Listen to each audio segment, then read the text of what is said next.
Assalamualaikum warahmatullahi wabarakatuh. Perkenalkan, nama saya Gian Mukti Prambudi, NIM 7211419137.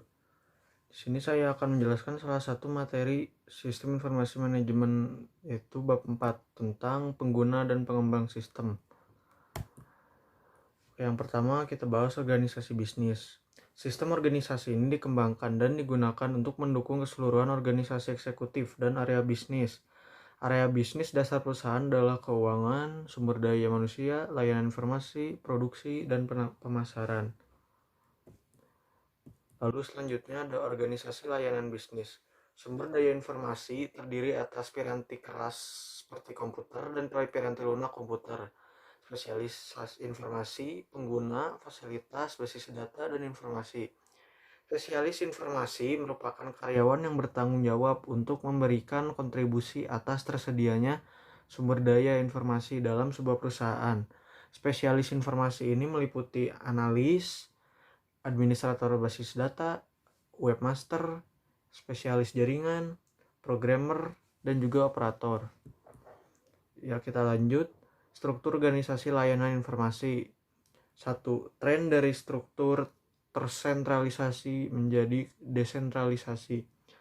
Beberapa perusahaan itu mulai mendesentralisasikan kebanyakan sumber daya informasinya dengan mengalokasikan mereka ke unit-unit bisnis dan memberikan wewenang bagi unit untuk memutuskan bagaimana sumber daya akan diaplikasikan.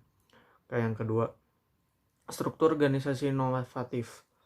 Dalam penerapan dalam dunia IT, pengguna struktur organisasi tersentralisasi maupun desentralisasi itu memiliki beberapa kesulitan, yaitu di mana IT memerankan peran yang lebih besar di perusahaan daripada masa lalu. Terdapat 3 struktur inovatif, yaitu yang pertama ada model sekutu atau partner model, yang kedua ada model platform atau platform model, yang ketiga ada model terskala atau scalable model. Kita lanjut, komputasi pengguna akhir. Komputasi pengguna akhir atau biasa disebut End User Computing atau EUC merupakan pengembangan seluruh atau sebagian sistem informasi oleh pengguna. Adanya komputasi pengguna akhir ini dipengaruhi oleh dampak pendidikan komputer, antrian layanan informasi, murahnya piranti keras, dan piranti lunak yang siap dipakai. Kita lanjut, pengguna sebagai suatu sumber daya informasi. Dalam memutuskan bagaimana perusahaan akan mempergunakan sumber daya informasinya, manajemen puncak harus memberikan perhatian yang cukup besar tentang bagaimana cara komputasi pengguna akhir akan dilaksanakan, sehingga pada akhirnya akan memaksimalkan manfaatnya dan meminimalkannya. Keuntungan dari komputasi pengguna akhir yang pertama ada menyamakan kemampuan dan tantangan, yang kedua mempersempit jarak komunikasi, yang ketiga sasaran sistem yang buruk, keempat sistem yang dirancang dan didokumentasikan dengan buruk, kelima pengguna sumber daya informasi yang tidak efisien, 6 hilangnya integritas data dan hilangnya keamanan risikonya. Kita lanjut. Kriteria pendidikan, pengetahuan, dan keahlian yang dibutuhkan untuk karir di bidang layanan informasi. Yang pertama, untuk pengetahuan pengembangan sistem. Jenis pengetahuan yang diperlukan itu sebagai berikut.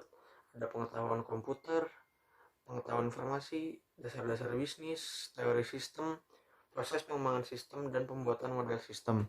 Lalu yang kedua, keahlian dalam pengembangan sistem.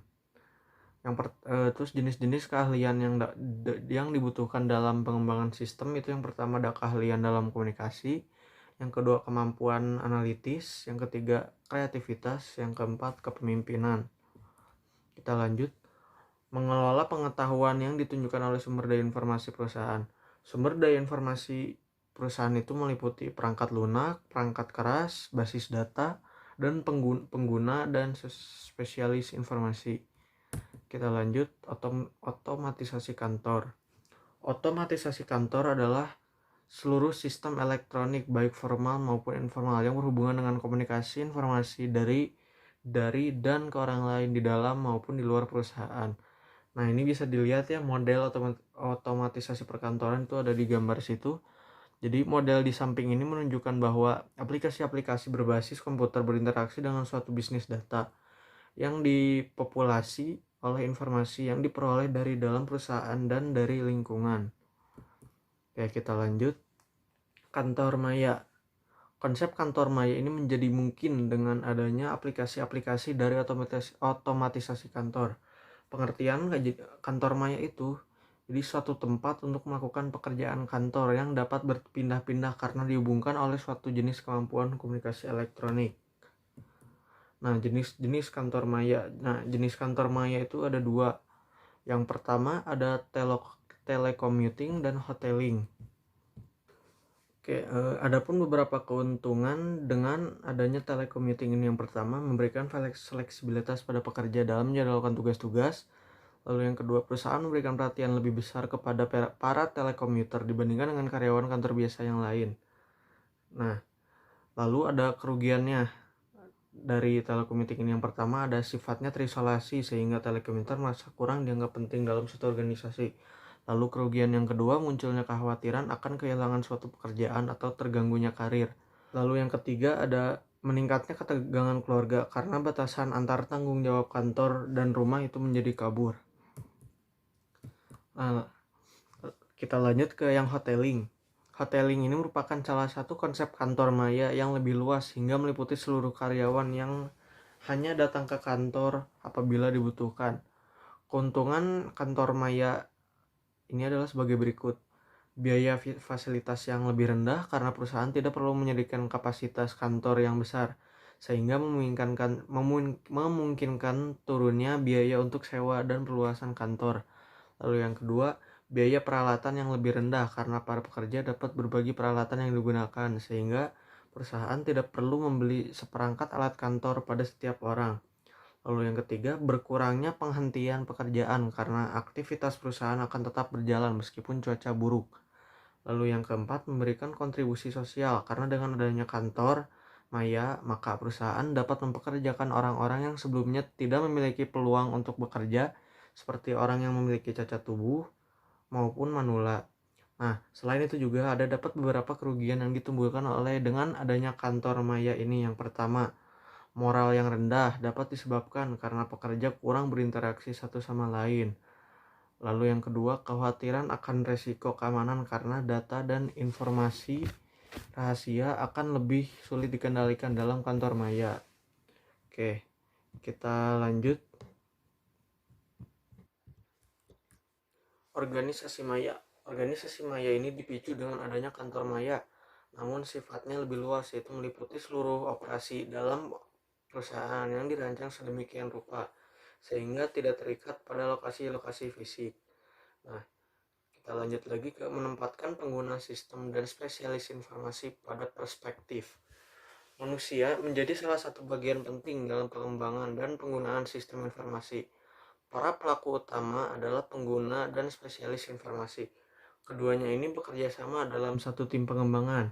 Spesialis informasi ini meliputi programmer, analisis sistem, webmaster, database administrator, dan operator.